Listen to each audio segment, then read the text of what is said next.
ప్రాపంచిక విషయాలకు లొంగిపోయినటువంటి మనిషి తనలో అహంకారాన్ని మమకారాన్ని ఎప్పుడూ పెంచుకుంటూనే ఉంటాడు.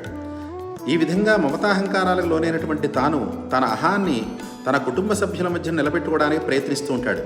అదేవిధంగా తన మమకారాన్ని తన కుటుంబ సభ్యులకు పంచుతూ తాము తనకు కట్టుబడి ఉండాలని ఆశిస్తూ ఉంటాడు.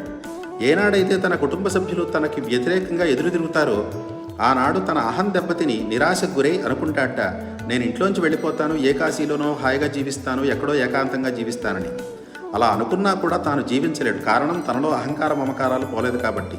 ఈ విషయాన్ని ఒక మహాకవి శ్లోకం ద్వారా చెప్తున్నారు.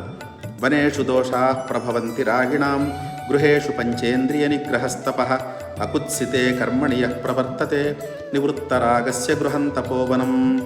మమతాహంకారాల్ని పోగొట్టుకోలేని వాడు ఎక్కడ ఉన్నా దోషాలతోనే జీవిస్తాడు.